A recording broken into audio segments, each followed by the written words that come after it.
You know it's late when all I have to do is say, fuck it.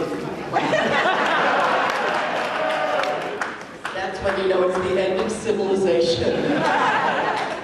And we should all just sort of, tuck our heads and pray for whatever. Hey! By the way, can we just for one tiny second give this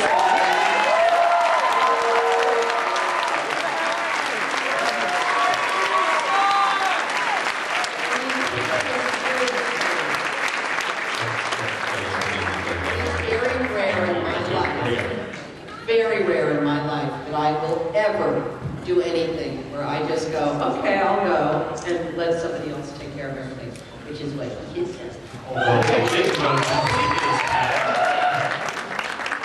was some serious bumps on the road. We were supposed to be done at 7, but we raised a hell of a lot of money. Exactly, that's the point. I mean, it's just so that people don't yell at me.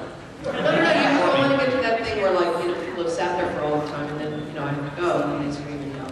So, I'm happy that no one's screaming. And by the way, I think you should also give it up to the staff, all the security people, all the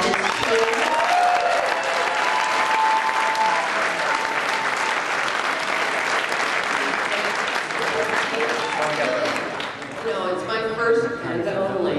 And so I'm kind of seeing how it all works, really, one time only. And it's impressive. If I was going to do it again, I would immediately go, yeah, let's do this again. I'm not going to do this again. But I'm just saying, if I was to do it again, I would say, wow, this is really great, let's do it again. But I'm not going to do it. All right. Told you. I'm going to take it. No. No, people that No, I know, they thought I was lying. She'll love it. She'll be on the center. No, I will not. She'll be the next Norman Reedus.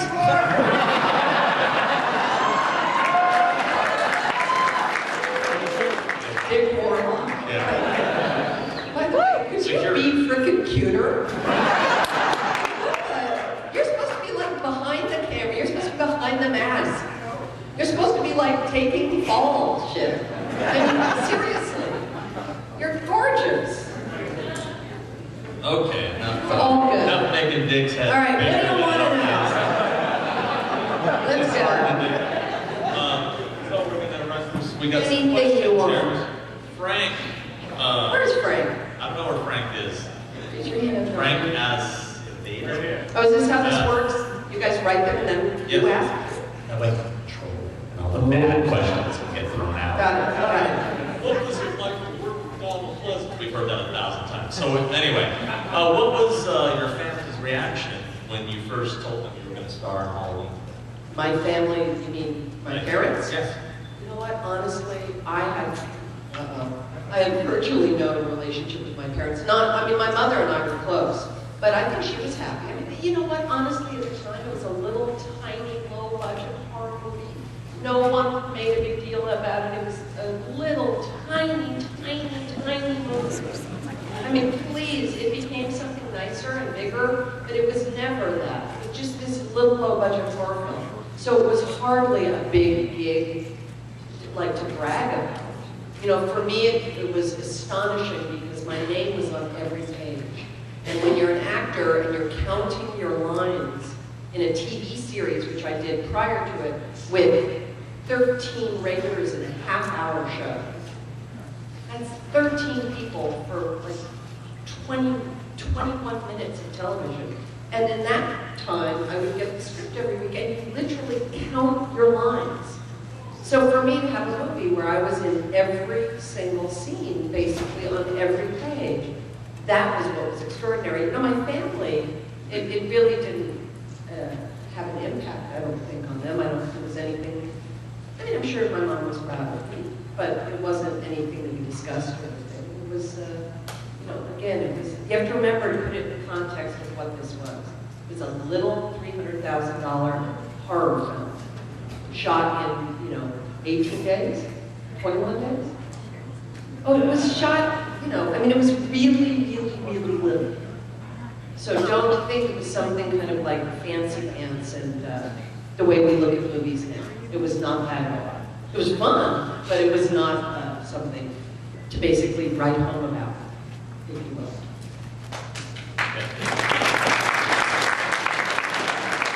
All right.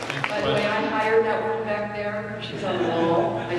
I actually gave her money and said, after every single answer, like, I'm going to start. You know, she just starts at the back, and then of course the wave happens. I'll give you your money out. This question is from my friend, Damien Lonek. You might know him, the Living Dead dolls. They're kind of cool. Yeah. Come on, Living Dead dolls. Woo!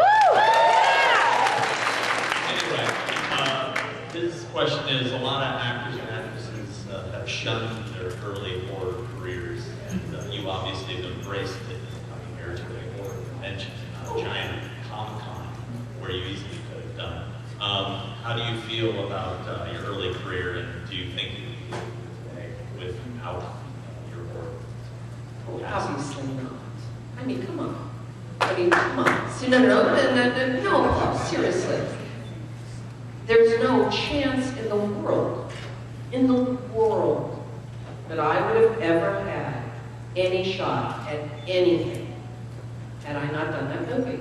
That was totally, it's all John Carpenter and Deborah, totally his confidence in hiring me, this totally untested person in this little movie, in a big part in a little movie. And I really credit John and Deborah for giving me everything, honestly. And so, here's the thing, if you're in horror films and you want to try something else, you have to make a conscious break. It's like breaking up.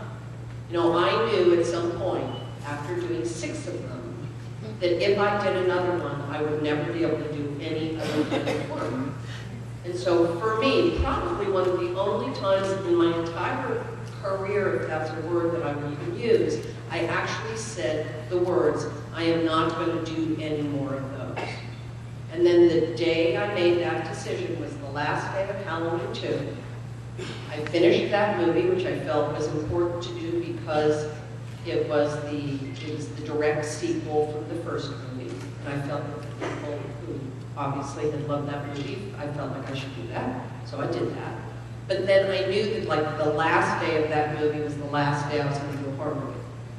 And I actually said it out loud.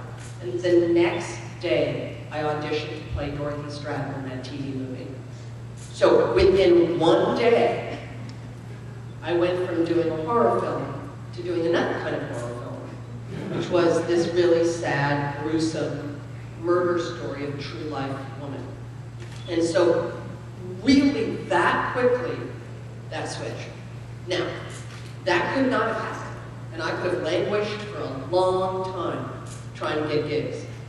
And I understood that. And I understood that if I had a shot to do anything else, I needed to make a break. But it wasn't a break like a divorce. It wasn't like, I don't want to ever see you again. It was, I have to do something else. And then, you know, when you try to do something else, then everybody who, like, supported you before was like, well, what about us? I was like, you know what? This is my life now. And so you just try to keep doing new things. So it's not like I ever divorced my past. But it's also not something that I'm going to kind of go back to a lot because I was working a lot and doing a lot of other kind of work. But I still have great pride in this work, and I've tried to uphold the dignity of this work for a long time. And at the same time, do other work. And so for me, it really has to do with a respect for the genre. I may not like the genre personally, because I'm a little scaredy cat. So it's no, dude, I'm telling you, if you ever saw me watch something frightening, I mean, Mulan fucking scares me.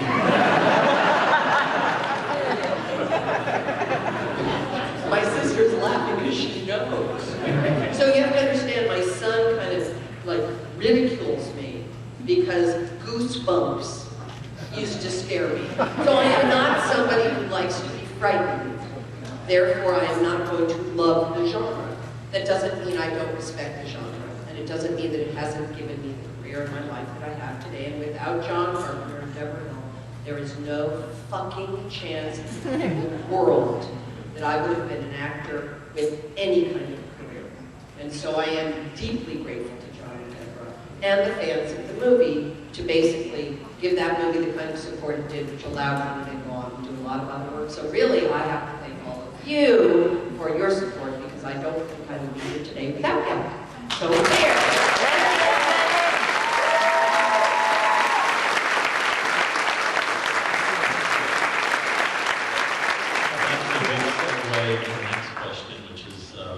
this is Mark from Lansing, Michigan. Lansing. I don't know. So, anyway, are you at all surprised at the level of success Halloween has had and continues to gain fans over the years? Oh, please. Yes or no? Yes. I'm in shock, honestly. And I'm amused. Because, you know, it was a little movie. And of course it became a big movie. And it was the kind of big movie that grew and grew and grew. It didn't happen overnight. No, we didn't have opening weekends. You know, nowadays the movie's dead after 3 days if it doesn't perform. You know, Halloween didn't have like a boffo opening weekend. It just had a decent, I'm sure it did, I didn't, you can look back on the numbers, it wasn't like anything monstrous, but it just caught them. Just one of those things where people said, dude, have you seen Halloween? Oh, it's fucking scary. Really, the term word of mouth, that's what used to happen if something was small and grew. So it wasn't like the movie came out and the next day all my friends were calling me going, ooh, big hit! You know, I mean, that just didn't happen.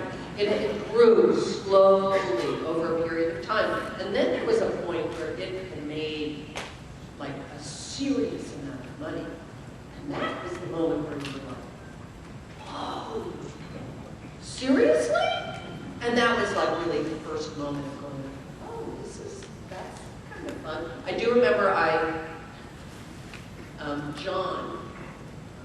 So, you know, obviously there are these three parts. Right? There's Lori, the repressed virgin, brainiac. Yeah? There's Annie, the smart aleck kind of jokester. And then there's the slut. Now, you all know me pretty well. If you were casting the movie today, which part would you give me? Totally.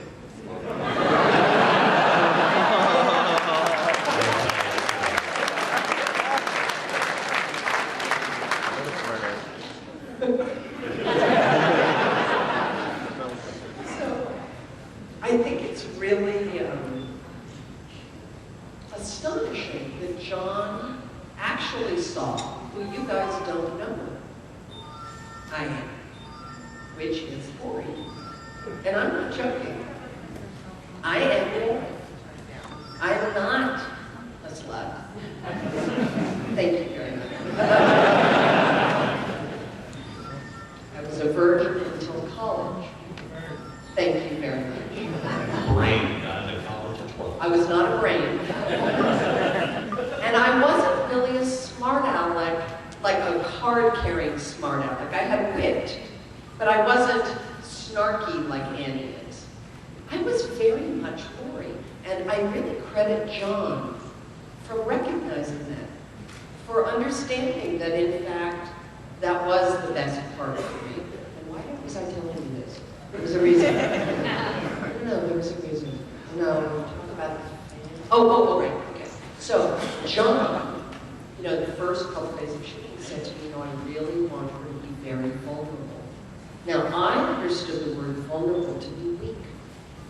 To mean, I want her to be weak. And, you know, I didn't want her to be weak. And I kind of challenged him. But I was like, well, like, really? Like, what do you mean? He said, I want people to want to take care of her. So I want you to, like, really tap into being the kind of person that people just want to put their arms around and say, oh, it's going to be fine. Because then when the bad stuff starts to happen, they're going to want to protect you. And I was like, oh, okay. So I did the movie, and then the movie came out, and I went and saw the movie in Hollywood once in a theater, in like a late screening in Hollywood. I kind of went in the back of the theater and sat there, and it was packed. And to watch a horror movie that you've been in, working with a packed audience, is really fun. To sit in the back back and just watch the waves of people's reactions. And there was a moment when Lori walks out of the house and she puts her keys in her pocket, she looks across the street, there's that wonderful cutting back with Lori walking to the house across the street. And you guys all know what's happened in the house and she doesn't. And it's like her face and then the house and then her face and then the house. And this black woman stood up in the back of this theater and went, "Jim! Go in there!" She was screaming, "Go! At that moment, I understood what John was talking about. That exactly what he said was going to happen happened. That someone was transferring all of her anxiety to try to protect this little girl, and I realized that the movie was working really, really well. And it was right at that moment that the movie switches, of course, when Lori walks across the street. So I thought that was kind of amazing that John understood that that was something I actually had in me, and that he gave me this chance to kind of bring that out, because I think somebody else would have cast me as the slut. No, I'm not joking. Maybe just because they saw me in a t-shirt or something and be like, oh yeah, she's the slut. You know, but I really respected him for understanding that I had something other to do. And it really was fun. Well, this question is from Jonathan Uhas. Hi, John. Earlier you gave her a letter, said you typed it because your penmanship sucked. Yeah, it does. A few reads to get this, but basically he wants to know the song when you're walking down the street, Wish I Had You All. What's that all about? Where did it come from? Okay, so that was the first day of shooting. Tommy Wallace and I walking down the street. It was the first day of shooting was that scene, I believe. I think that was the first scene we shot. It was, in fact. And yeah, I'm sorry. What did I say? Tommy Wallace. No, Tommy Wallace, the guy. No, I know. Tommy. His name is Tommy in the movie. Okay, so I was close. Was Tommy Wallace the character, right? Tommy Doyle. Tommy Doyle. Okay, anyway. It was Tommy, that's all I remember. So we shot that the first day, and you know, everybody's nervous. Your first day, it's like school. And, no. You know what? I think we did a scene with the three girls walking first, and then we did the scene with Tommy. Anyway, it was that first day, and we did the scene where we're walking, and I had gone up to Johnny, and I said, you know, you have it, and she sings a song. Do you have a melody to the song? He said, no, just make one up. Now, let me just tell you one thing. My sister will attest to this. I can't sing. I mean, I can't sing at all. So for somebody to say just make up a song on the first day of a job put me into apoplectic fear. And I'm walking away from the camera and I literally just, I don't know where that melody came from. It popped into my head. I don't know. The words were written. I mean, the words he had written, the whole I wish I had you all alone. But, and then I had to sing it when we looped the movie. And I think that was probably the biggest mortification I've ever had, is to be standing in a looping studio. I wish I had you. Horrible! Anyway, so yeah, no, I just kind of made up a little song. I don't think I got any publishing rights or anything. I think maybe I could make some money doing that for children. Maybe I should call ASCAP and find out. But no, I just wrote that song all by myself. And then once you did it once, you have to do it over and over again. And then it's ingrained in my head. Lo, these many years later. This is a serious question. Jason Davis from Murray, Kentucky, wanted to know where you learned all those sweet dance moves in prom night. I was actually a dancer. You know, I actually danced. So I was in high school, I danced. I was in, I took a dance class. I was a dancer. You know, I could have been on Dancing with the Stars. I chose not So being in a little prom night movie, that was all sort of me doing my thing. It was like my little, there was no choreographer, let me just say that. There was a guy, someone taught, what's his name? He played Casey. Wow, I'm telling you, Quaaludes in 1976, and my short-term memory is gone. Casey. And Casey and somebody showed us how to do some disco moves together, but my whole little solo in the gym was all me. That was like the True Lies dance, you know, it was just sort of close your eyes and...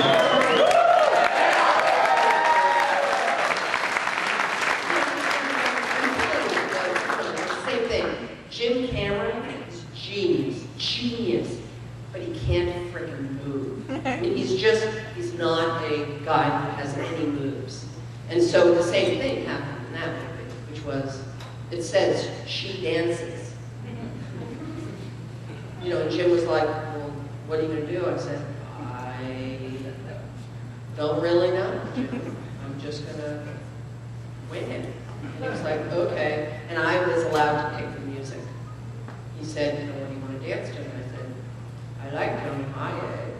Because it needed to be that kind of like slow bump and grind kind of music, a little bluesy. So anyway, I said, how about that John Hyatt song, Alone in the Dark? It's kind of perfect. And the next thing I know, you know, I mean, you know, seriously. But I was a dancer when I was in high school. So that's why I had some prom night moves. Okay, let's Hey, see. Sean, what are you doing? Just filing through this question.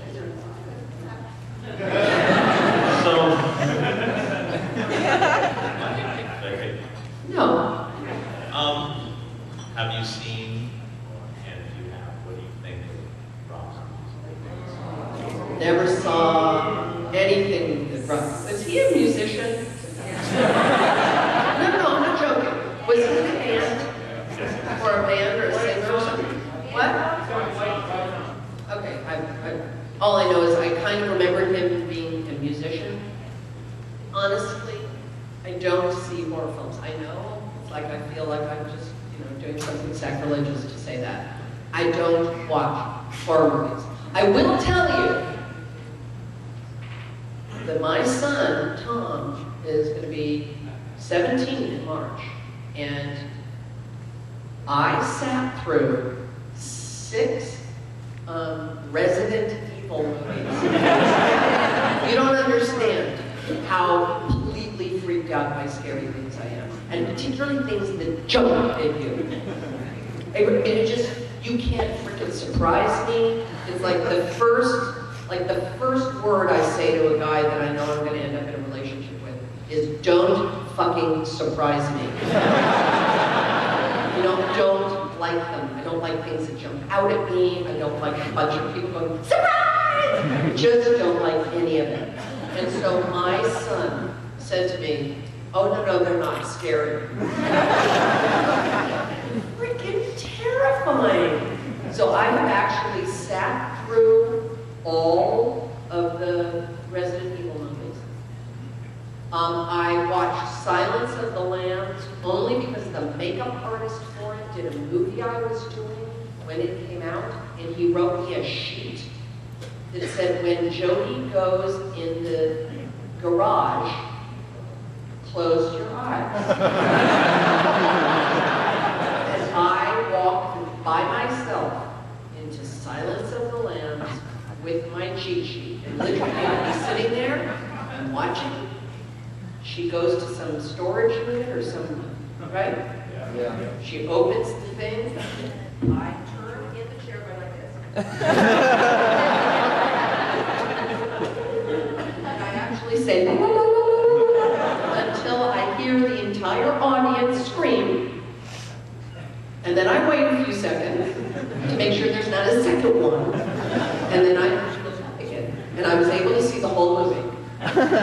When he rips off the face of the guard, keep your eyes shut for a long time. No, but when he walks up to the guard, sitting there with a guard, and the next thing you know, he's eating him or something, right? So there were like big, like, do not open eyes or ears for long, long time. So that's my history with horror movies. So Rob Zombie is not going to be on my hit parade, sorry. And you know what, honestly, remade Halloween.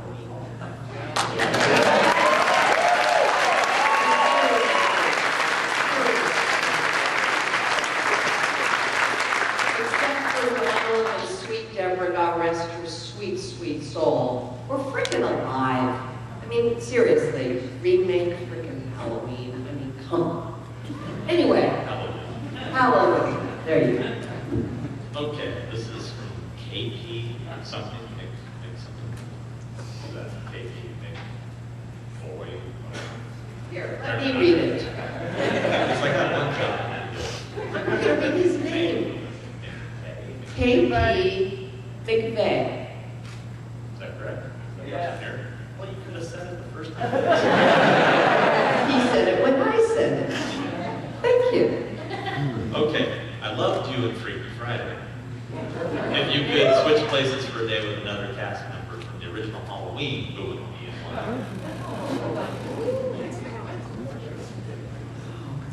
I could switch places with a cast member from the original Halloween.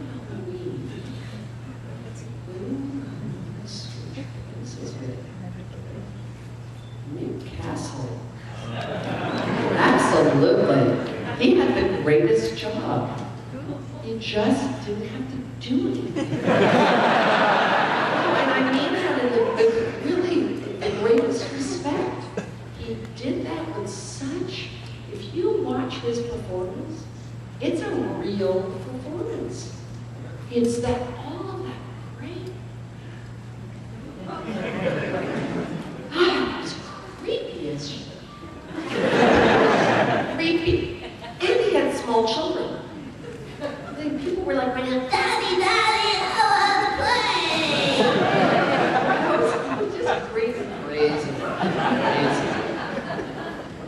Looking back over your career, this is from Stephanie, from San Francisco. Looking back over your career, what is your proudest moment so far?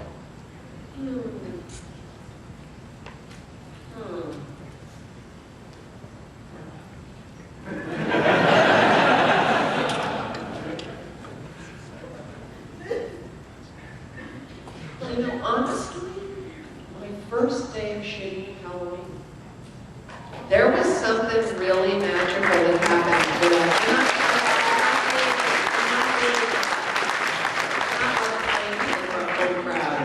I'm not.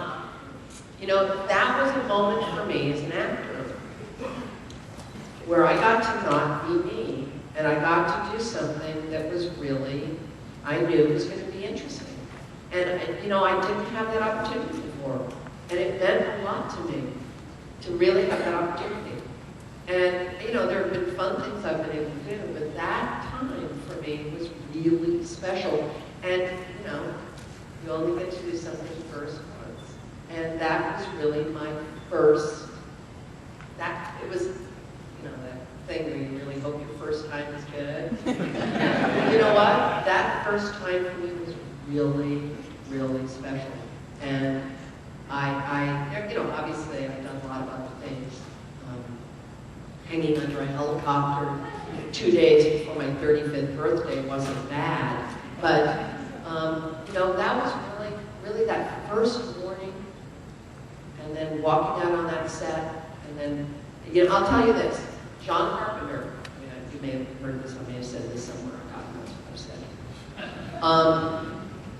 You know, when you're an actor, you kind of do stuff, it's a busy day, like, you know, you don't get a chance to really connect during the day. You just do the work. Everybody does their job. So I did the first day of work. And actors are always convinced they're going to get fired. Always. Because we're insecure. Because we don't know what we do. It's a weird job to do what we do. So you show up, you do what you do, and you're convinced that it was horrible. And that everybody hated you and you're going to get fired. And some people do get fired, by the way. There are actors who get fired. So I remember I was home after the first day, and my roommate, Tina, was there, and the phone rang. and it was John. And she said, Jane, it's John Carpenter. And I was like, and I know. Hi. Hello. He said, I just want to let you know this was a really great day of work. That was really, I'm really thrilled with what we did today. And I just want to you have to know, that means something. That just means something to me. So that, along with all of the other experiences, that movie was so low budget, everybody did everything together. We were like this weird little team. There were no trailers, there were no personal assistants, there was nothing. There were like 18 people making this movie.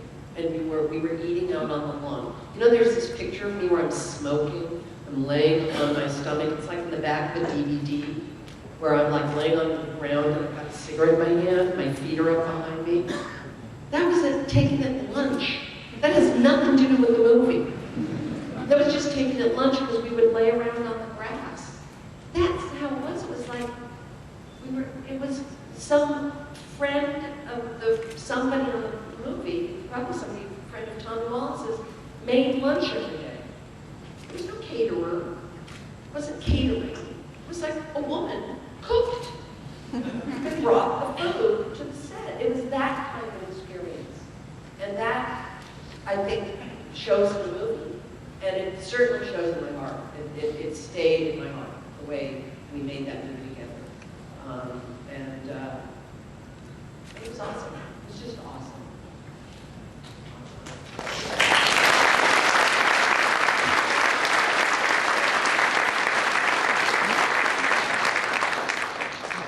This question is from Ryan Sexton, Indianapolis. There he is. He's asked, do you ever regret killing off Laurie Strode? All right, here's the deal.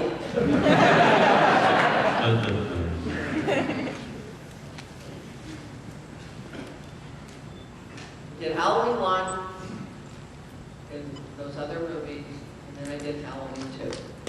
John did Halloween 2. I did Halloween 2. You know, picked up the moment Halloween 1 left off. Felt like I should be the same girl. I was very proud to be in Halloween 2. I never intended to be in another Halloween movie. And then 20 years later, 19 years later, I called John and Deborah and said, you know, the movie's going to be 20 years old next year, and we're all still in show business.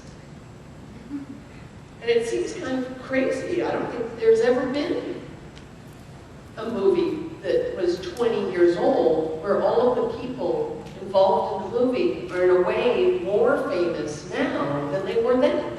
It's usually the opposite. I said, so it seems like this is an opportunity to do something that's never been done. 20 years later. And so that's how H2O came about. Now, the idiot girl that I am is that I then go, you know what, this is all my idea, I'm going to frickin' produce it. So sadly, I did not take on that role, and I should have. So what happened is John ended up not doing it, although he started to do it. Then Deborah ended up not doing it.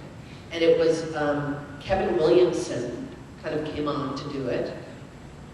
So now we're the kind of like thing is heating up. And I had said to them from the beginning. So the idea is 20 years later, her life is a mess because she's been on the run her whole life, hiding from this potential threat. She's an alcoholic, she's a dope fiend, her life is a wreck. And obviously he comes back. But we create a scenario whereby she turns the table and says, you know what, fuck it. If I'm going to die, I'm going to die clean. Because the life I'm living now is no life. I am not alive in this life. When you're running and afraid your whole life, you have no life. And there was a real sort of deep message of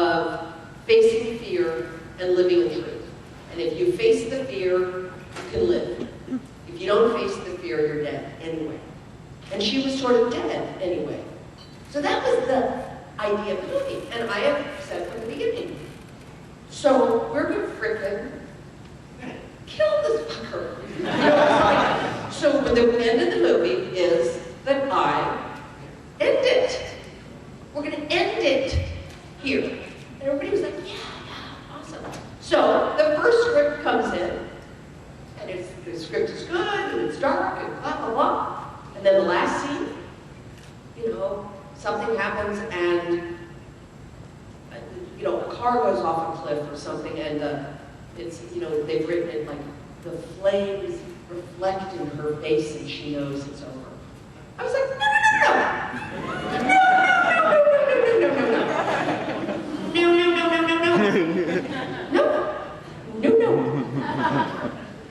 Remember the scene we talked about where he gets pressed in between the Beverly Hills High School pool? You remember in It's a Wonderful Life? You know, when they're dancing and they fall in the pool? That's a real Beverly Hills High School pool. The basketball court is on top of the pool. And it's still there, and it still moves. And I was like, no. This is a private school, she's the headmistress. They have that pool. And no, he's gonna fall into the crack. She's gonna shut the fucking pool on him and cut off his fucking head with an axe. And they were like, yeah, right. The script comes in, end of the thing, the car goes off the fucking cliff, and the light reflects in my face. And now we're like a month away from shooting. And I'm really getting a panic because I don't understand. We have these meetings, we have these talks, and then some ambiguous ending is written in. So I go to the office really pissed. I walk in, I'm like, what the fuck is happening here? I don't understand this. And we had a stake through the heart, we had a head chopped off, we had it all. And they looked at me and said, Jamie, there's a clause in the contract with Mustafa Akkad that says you can't kill him.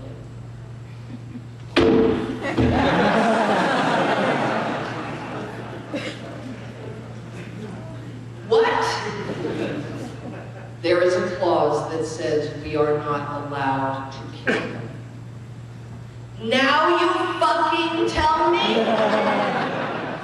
This is now a movie where they've hired actors, they've hired a crew, they've hired stunt people, they have done it all. We have locations, clothing. So now for me to go, I'm done, I'm out, I'm gone, I'm bouncing, to use your phrasing. You know, I'm gone. There's no way I am doing this again. And they said, how can we do this with you? I said, you can't. I am not doing this. The whole construction of the story is that this woman stops running, turns back, and faces him, mana a mana, until the death. And she's willing to die for this. And so, Kevin Williamson says, what if, two words you never want to hear in a production office, what if you and the audience think that you've killed him? I said, okay, what? They said, we do it where you kill him. I said, okay, but how do I? No, you kill him. You will take it to the end and you will chop off his head. I said, and we know it's him. Yes, it's the guy in the mask. And I'm like, okay. So, and they said, will you accept that? Now you have to remember, it was a payday for me. I mean, no, I'm not joking. I got paid. So there was, you know, when somebody contracts with you and you're like, maybe I'll get that new pair of shoes. You know what I mean? You kind of like spend the money a little in your head. You know, it's going to give a little cushion in my family. So, you know, it was a lot of stuff on the table here. It wasn't just like, you know. So I said, okay. I think he's dead and everybody in the audience is going to think he's dead, correct? Correct. They said, will you accept that? And I said, yeah. As long as in the next movie, it opens with me in a mental institution because I have found out that the person that I killed was not him and was an innocent ambulance driver with kids, and that it has sent her gone. And then I then get to die. Because I'm not going to just like live like this limbo life. That's not going to happen. And so that's why, sadly, I'm in Resurrection. Sadly. How did that work? I did that movie in order to satisfy so that when you finished H2O, you all believed and understood, or hopefully believed and understood, that it was him, even though it was. So that was how that had to happen. So for me, you know, it's all good. It's all good. So I had to end it for myself. And so the best way to do it would be to have him go. So I am D-E, A-effing D. There is N-O-C-H-A-N-C-E that I will ever be in another Halloween movie, unless Malik Akkad comes up with a frickin' big-ass payday for Jamie, where I might ultimately turn it over to a charity. And I'm talking about like, and I'll let them figure out a way like, to try that in fact I'm not dead. But until that moment, which I don't think is going to happen, it's over. Okay. So there will never be another Laurie Strode movie. Take this way. What was the strangest item that you signed today? And what is your favorite item you've ever signed? This is Jason Hunter from Alabama. Hi, Jason. Well, the man's thigh. He went and got tatted. Did you get it done today? Will you come up and show everyone? I know it's not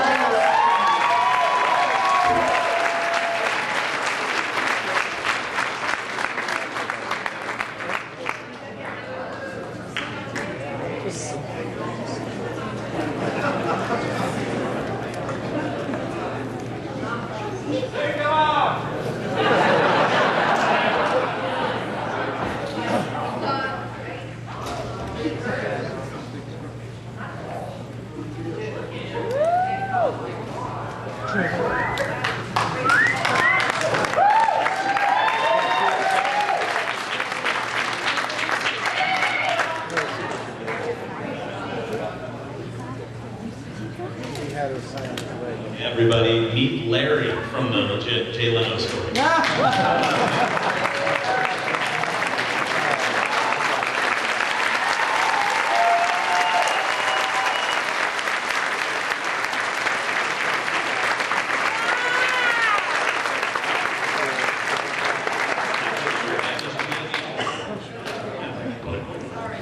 That is fantastic. I will tell you one weird thing. This is where people don't listen to me.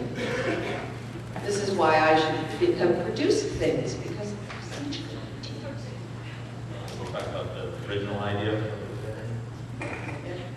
Okay. So I said, so resurrection, I'm a mental institution, because of course I've gone mad. Mad, totally warped.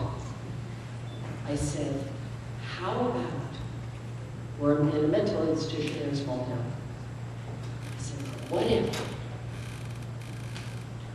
all of the inmates in the mental institution were the guinea pigs for a beauty college down the road, and that the beauty students came in and used these mental patients as models for learning how to give haircuts, learning how to do, hair dyeing and perms and makeup.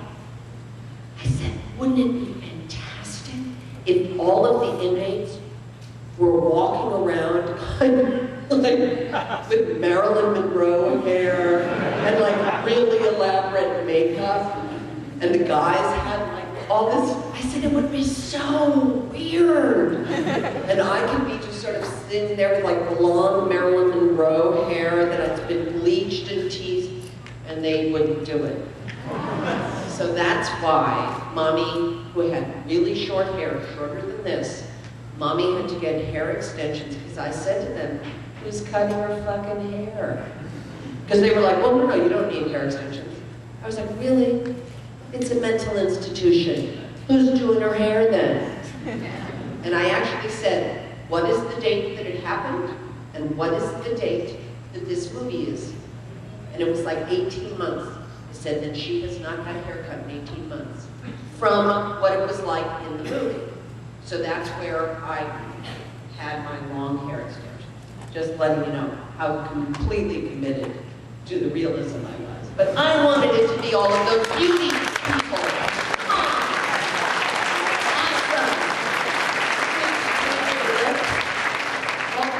It's surreal. Anyway, they don't listen. This is a pretty good question, actually. Melissa from Indianapolis. First off, Jamie, you are awesome. So that's. She said in Halloween 2, it was revealed that you were actually Michael Myers' sister. This was an afterthought from the original script. So did it change anything for you in regards to the rest of the film? Is that a baby? Okay. Oh. I imagine one of you people was like leaving your baby back there, like,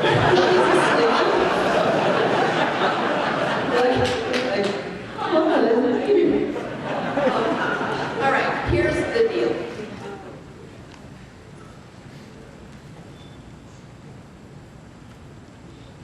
I have to believe that George Lucas planned all of those movies.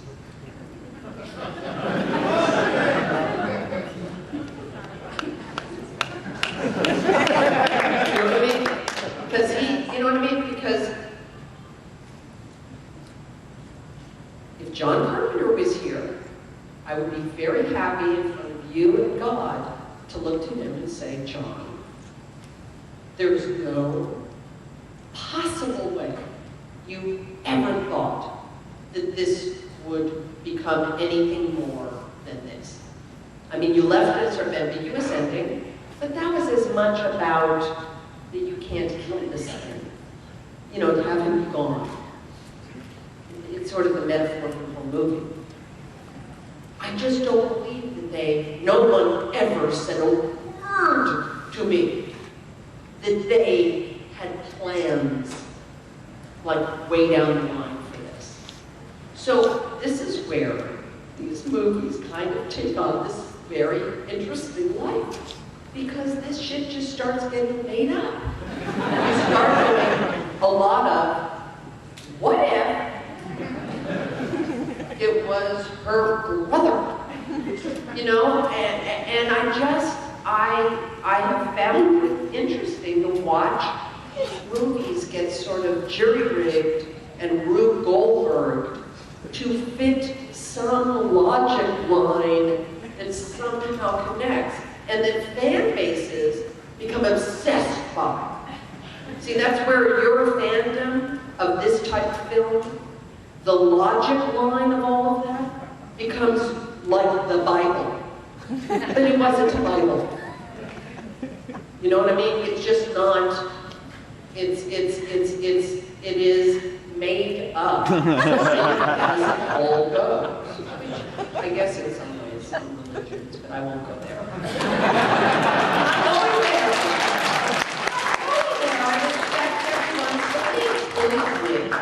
I don't need to get inflammatory here, but I'm saying, there is a point where I think that there is some, a lot of this stuff is made up. And I certainly, no one ever said a word. There's no document.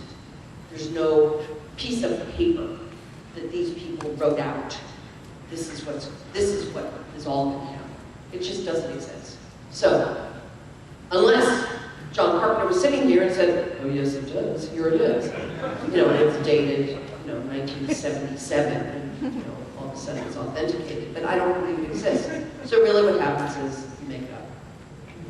We're going to get a couple more here. It's been a long day for this awesome. lady here.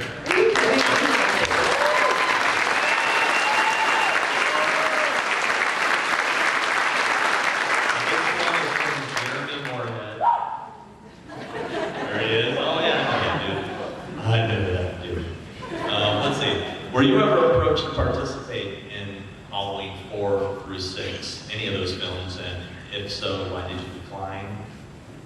And do you regret not being in any of those films? No. Honestly, I don't. I didn't want to do Halloween 2. I didn't think we needed to do a Halloween 2. And I did it because the way they chose to do it was the way they chose to do it, which again was not a plan. That was the plan that they came up with. I know, what if we pick up the movie from the moment it ended? And that's really how it was constructed.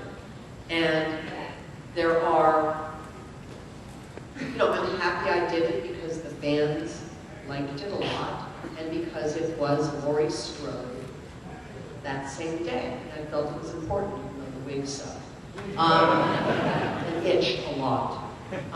But I don't think I was approached because, as I said to you, after Halloween 2, that was it. I made a decision to stop. Again, not out of any disrespect for the genre, but out of my understanding of probably being raised in show business, although not actively raised in show business, that would not have allowed me to do any other work.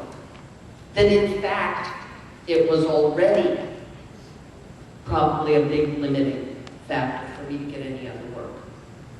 And I'm just very, very lucky. In fact,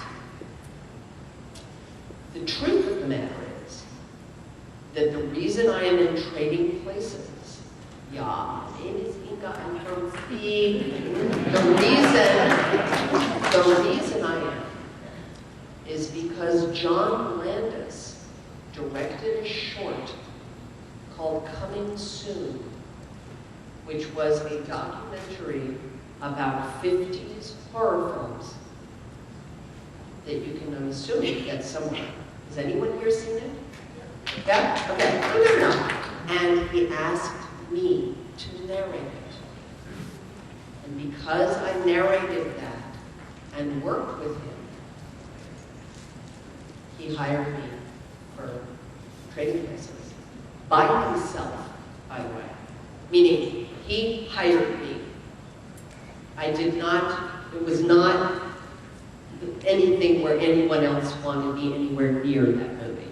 The studio didn't want me, Eddie and Danny didn't want me. I guarantee you, if you had to pick one woman in Hollywood to be in a movie with Eddie Murphy and Dan Aykroyd and John Landis, one woman, basically the entire movie, you would not pick me. But John did. And I don't think I would have ever met him had I not done that weird short, which was based on the fact that because I'd been in horror films, I could narrate that short. So again, you are directly responsible for me doing that. Oh, thank you.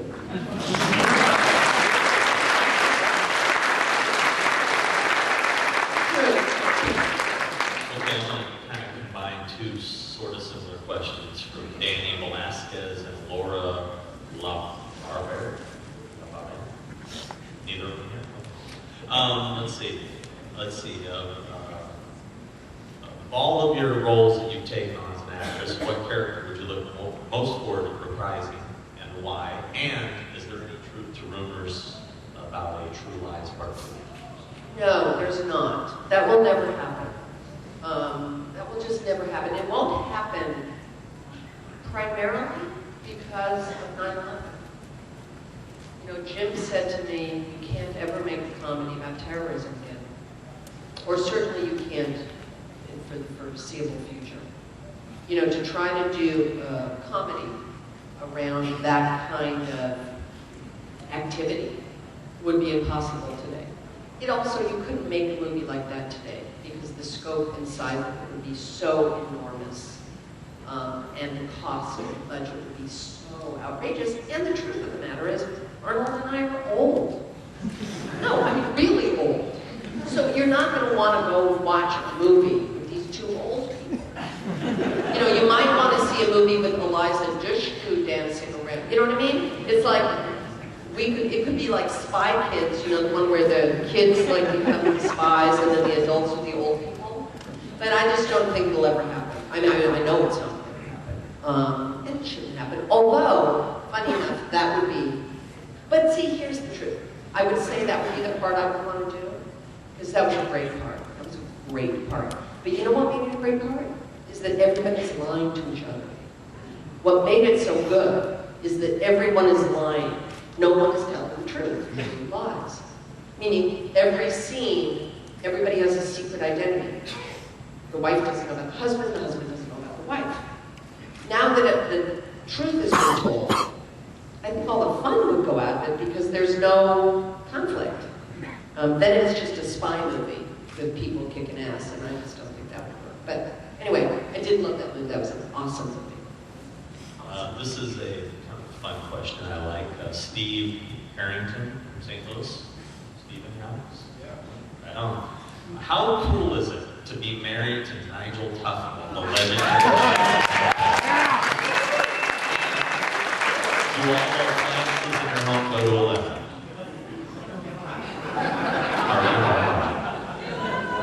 Outrageous Christopher guy. He's crazy good. He is a really interesting man. He couldn't do this for 1 second. This would scare the shit out of him. He is so shy in private. This would not be something my husband could do. My husband is fabulous. He's funny, he's complicated, he's quiet. He is shooting a TV series that he's writing called Family Tree that he's shooting in London, England right now about a guy, Chris O'Dowd, who finds a trunk, who is given a trunk that a dead aunt has left him. And as he starts to go through it, he's sort of a slacker guy from London. As he starts to go through it, he starts to learn about his family that he didn't know he had. And it basically follows Chris O'Dowd, you know, very funny guy, super funny guy, around the world, basically. So they're shooting 4 episodes in London and 4 episodes in America. And so he's just finishing the London portion. So it's really funny. It'll be a TV series on HBO called Family Tree that's done in the style of his movies, where it's all improvised, all the actors improvise, but the stories are all written. And so he's shooting now. He's busy. I haven't seen him in quite a long time. Haven't gone back. He's been gone 2 months. I was there. You know, it's been about 6 weeks since I've seen him. So he'll be home after Thanksgiving, and I'm happy he'll be coming home. But he's awesome. He's interesting. He's quiet. Plays an instrument every day. He's a musician. Plays something every day. Guitar, mandolin, mandocello, piano, clarinet. What else? A lot of instruments. Oh, did I say clarinet? No. Did I say mandolin? Mandolin. A lot of mandolin. Banjo. He's a musician. Plays a lot of instruments. He's awesome. He's quiet. Seriously, we are like the complete pair of opposites. Okay, last question. We're going to combine 2 into 1 because I think they almost answer themselves in a way. This is from Chuck from Columbus and Kathy DeGrassi from Greenwood, Indiana. You in here? Oh, there you are. Okay. Number 1, you're last now. He was the first person in line. He was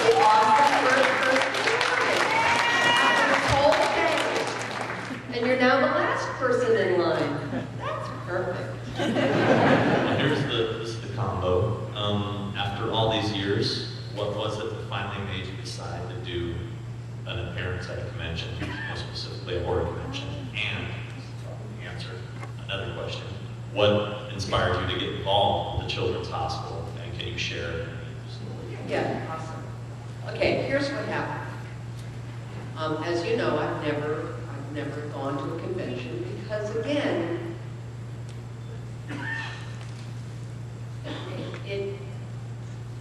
well, first of all, I'm raising 2 kids.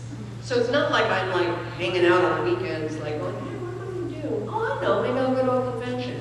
I mean, I'm a busy mom. I'm a full card-carrying mom. I mean, my life is my family.